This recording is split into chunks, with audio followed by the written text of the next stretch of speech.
Are you an 11th or 12th student and targeting CLAT 2027? Then listen carefully. This video is just for you. In this video, I'll be telling you two things: the right strategy and the right mindset that we need for CLAT 2027. And also at the end of the video, I'll give you a small challenge. I'm not claiming anything, but उस challenge को अगर आप करोगे तो खुद आप अपने score में इतना ज़्यादा tremendous improvement देखोगे. And that is going to be your own proof that what I'm telling you in this video is very, very beneficial.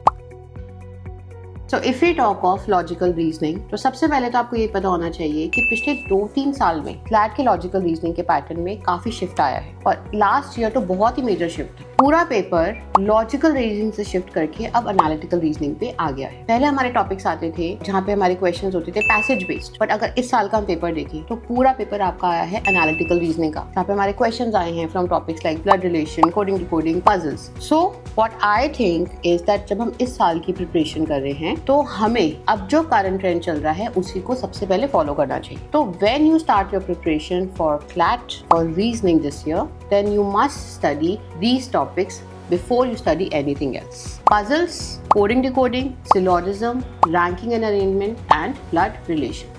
इन्हीं के साथ एक टॉपिक मैं आपको और बोलती हूँ of logical reasoning, that is statement and assumption. तो पढ़ना हमें सब कुछ है, बट ट्रस्ट मी ये 6 टॉपिक सबसे इंपॉर्टेंट होने वाले हैं आपके क्लैट के एग्जाम के लिए इस साल. पहले इनको खत्म करो, उसके बाद once you are completely done with them, then you move to the next types.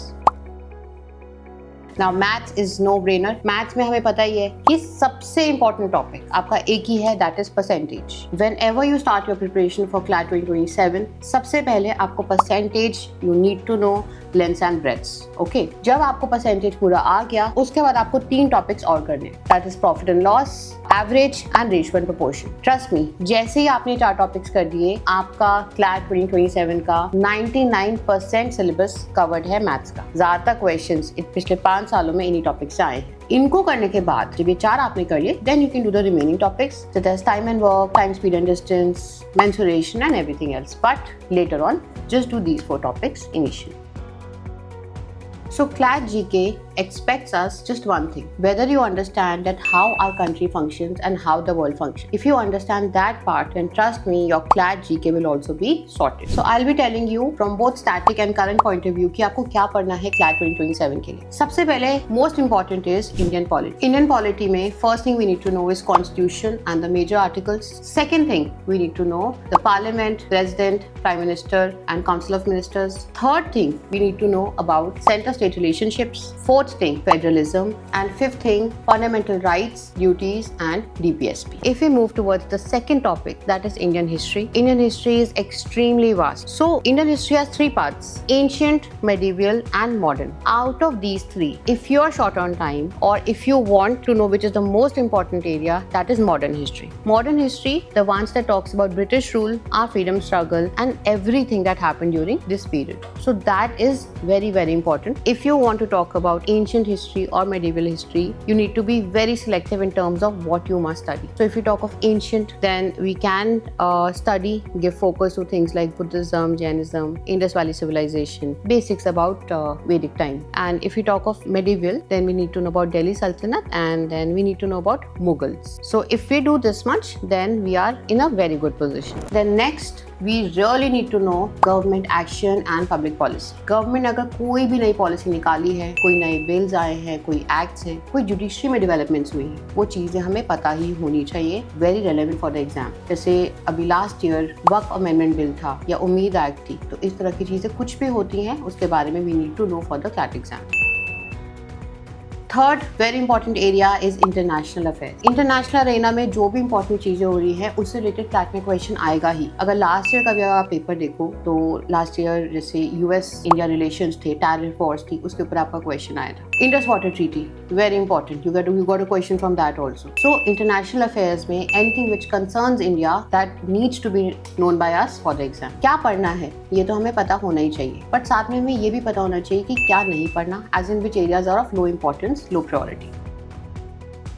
तो जैसे कि स्पोर्ट्स कोई ज्यादा इंपॉर्टेंट नहीं होता क्लैट के पॉइंट ऑफ व्यू से unless it is of international importance. If you talk of recent award, static fact, कोई नई चीज कोई खुली है, कोई नई डेवलपमेंट हुई है, कोई साइंटिफिक कोई न्यू डिस्कवरी हुई है, all those things are not important for CLAT point unless it is too big an event to be ignored. तो जैसे साइंस अगर हम पढ़ेंगे तो साइंस में आपको ऐसा कुछ पढ़ने की जरूरत नहीं है, बट जैसे हमारा इवेंट था Covid, obviously it was too big an event to be ignored, तो उसको हमें पढ़ना था। Otherwise you can ignore all these things and all the random static fact.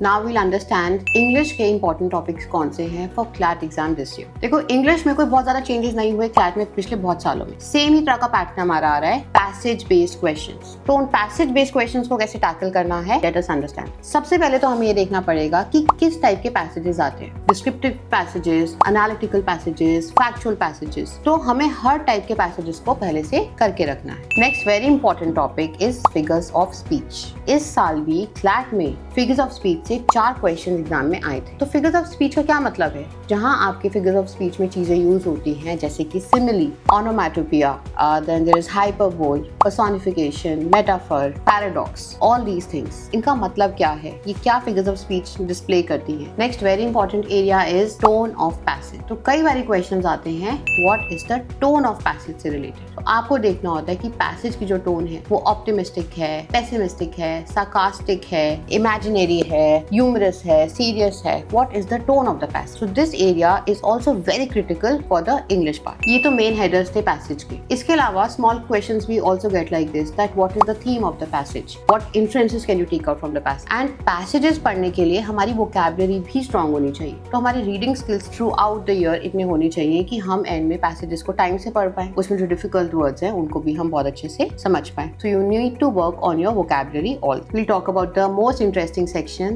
That is the legal section. Legal section ही है जिसकी वजह से आप क्लैट का एग्जाम दे रहे हो। एंड लीगल सेक्शन में in the CLAT exam basically 4 sections होते हैं। First is consti, then crimes, then torts and then law of contract. इसके अलावा कुछ एडिशनल लॉज भी होते हैं, बट बेसिकली इन सब के क्वेश्चंस आते हैं। इसमें भी अगर मैं आपको बताऊं तो सबसे पहले आपको क्या पढ़ना है, that is constitutional law. Constitutional law is the backbone of the law area. And consti जो आप पॉलिटी में भी पढ़ोगे, बट आप यहाँ पे लीगल के पर्सपेक्टिव से भी पढ़ोगे। एंड मेन थिंग्स, कॉन्स्टिट्यूशन किसने बनाया, fundamental rights, fundamental duties, DPSP, preamble, ये चीजें हमें पता ही होनी चाहिए in our CLAT exam. Very important area is writs, that is article 32 to 226, जहाँ पे हम रिट्स की बात करते हैं, such as habeas corpus, mandamus, certiorari. जो सारी जो रिट्स हैं जो high court and supreme court में लगती हैं, इनसे रिलेटेड सारी डिटेल्स आपको पता ही होनी चाहिए। Study this in the very beginning. The next 3 very important laws are law of contract, law of torts and criminal law. उसमें भी फर्दर ज्यादा इंपॉर्टेंट टॉपिक्स कौन से हैं उससे related PDF I have attached in the video. आप वहां से उन टॉपिक्स को पिक आउट कर सकते हैं। Now next very very important area is the current legal. Current is the new trend. Her paper में आप देखोगे current से क्वेश्चन ज्यादा आते हैं, तो सेम इज इन लॉ। जो current legal में चीजें हैं वो ज्यादा इंपॉर्टेंट रहेंगी। That you need to understand from the constitutional point of view, तो ज्यादा इंपॉर्टेंट है। तो you need to know things like uniform civil code क्या है, PMLA, then electoral bonds, anything which is in news related to current legal. And जो हमारे new laws हैं such as BNS, BNSS, ये सब भी आपको पता होने चाहिए for the CLAT exam. And the final topic that you must know for the CLAT exam is international law. So what are sources of international law? Which are the major treaties? Which are the international organizations which are involved in this? So international organizations such as UN, International Court of Justice and more bodies like this. So in सबकी details are already mentioned in the PDF which is attached in the description. You can take content from there also. How each topic needs to be studied. For example, अगर आप topic पढ़ रहे हो profit and loss, तो आपको profit and loss इस तरह से पढ़ना है कि पहले आपने उसकी सारी क्लासेस अटेंड कर ली, 1, 2, 3 जितनी भी क्लासेस हैं, देन उससे रिलेटेड जो आपको असाइनमेंट्स मिले हैं आपने वो सॉल्व कर लिए, एंड देन आपने उस टॉपिक का टॉपिक वाइज टेस्ट लिया, and that is it. Topic को पढ़ने के बाद आप 2 महीने बाद कोई नए सोर्स से पढ़ रहे हो, फिर कहीं और से पढ़ रहे हो, फिर उसके अंदर कुछ एडिशंस करो, उसकी रिक्वायरमेंट नहीं होनी चाहिए। तो हर टॉपिक हमें ऐसे पढ़ना है कि जब हमने एक बार उसको पढ़ लिया, we are through with it and we are sure कि अब इस टॉपिक से कोई भी क्वेश्चन आएगा, I am in a position to score 100% in that topic. So always follow 6 to 1 strategy. 6 to 1 strategy means that आप 6 दिन पढ़ो और एक दिन आप रेस्ट करो. No matter how much you want to do anything else, you must follow this. अब क्या होता है, दो तरह की सिचुएशन होती है. या तो कुछ स्टूडेंट्स होते हैं जो एक बारी में क्रैश स्टडी करना चाहते हैं, हफ्ते में 2 दिन पढ़ना चाहते हैं एंड उन 2 दिन में बहुत ज्यादा पढ़ लिया और बाकी दिन पढ़ाई नहीं करी. But consistency is very important और 2 दिन की पढ़ाई से आपका क्लैट क्लियर नहीं हो सकता. ऑल्सो कुछ ऐसे स्टूडेंट्स होते हैं जो हफ्ते के 7 दिन पढ़ना चाहते हैं. तो शुरू में तो वो कर पाते हैं बट थोड़े टाइम के बाद वो इतने एग्जॉस्टेड होते हैं कि उनका ब्रेन भी नई इन्फॉर्मेशन को अब्सॉर्ब नहीं करता उतने अच्छे से जितना करना चाहिए. इसलिए आपको एक बैलेंस बना के पढ़ना है. आप 6 दिन पढ़ाई करो और एक दिन संडे को चाहे कुछ भी हो आपने पढ़ाई नहीं करनी. इससे हमें एक दिन मिल जाता है जब हमारा माइंड रिजुमिनेट हो जाता है एंड मंडे को we are back on our foot and studying with full force. Next very important thing I'll tell you with the help of a situation that one of my students encountered.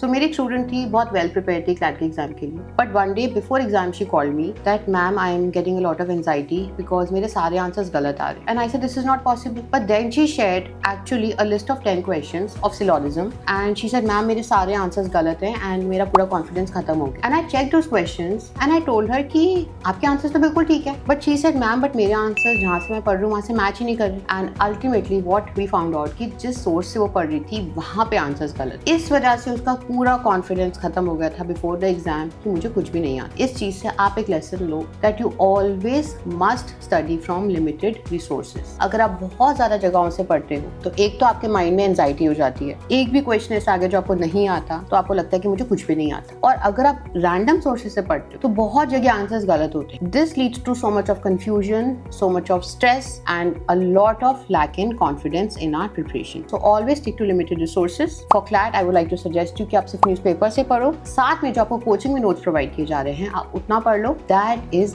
Absolutely sufficient. Do not hunt for more resource. तो देखो पढ़ना तो obviously interesting होता ही है, specially जब हम इतने बड़े गोल की तरफ जा रहे होते हैं. बट कभी कभी ना थोड़ी मोनोटनी आने लग जाती है. तो जब थोड़ी बोरियत होने लगे, लग रहा है इतना नहीं कर रहा मन पढ़ने का, तो ऐसे में you can just do this one thing and you will be back in the full force. That is just imagine the day when you will get to know कि CLAT result is out. Where do you want to see yourself? What rank do you want to see against your name? क्या आप देखना चाहते हो कि आपके against number 1 rank लिखी हो या फिर ऐसा आप नहीं चाहते? सो देखो जो क्लैट एग्जाम होता है दैट इज रीडिंग इंटेंस. बहुत स्टूडेंट सबसे ज्यादा प्रॉब्लम यही फेस करते हैं कि मैम पेपर में कंटेंट तो आता था बट ये चीज मेरी मिस हो गई. क्लैट एग्जाम को सॉल्व करने के लिए ना एक हमें मेंटली भी इस चीज के लिए प्रिपेयर होना पड़ता है कि क्या हम उस पूरी ड्यूरेशन में कॉन्स्टेंटली पैसेजेस पढ़ सकते हैं कि नहीं कर सकते. तो मैं आपको एक बहुत एक प्रैक्टिकल चीज बताती हूँ. प्रीवियस ईयर पेपर्स तो वैसे ही बहुत इंपॉर्टेंट होते हैं और आपको पता है क्लैट के लिए मॉक टेस्ट भी बहुत इंपॉर्टेंट होते हैं. बट आपने क्या करना है कि फ्रॉम टुडे इटसेल्फ, सबसे पहले आज का ही आपका टास्क बताती हूँ कि जो अभी लेटेस्ट क्लैट का पेपर है 2025 का, just take it out and 2 hours time लगा के आपको उस पेपर को सिर्फ रीड करना है. You don't have to solve it. आपको कोई सॉल्यूशंस नहीं बनाने. आपको सिर्फ 2 आवर्स में उस पूरे पेपर को आपको रीड करना है. And this is something you need to do for next 30 days.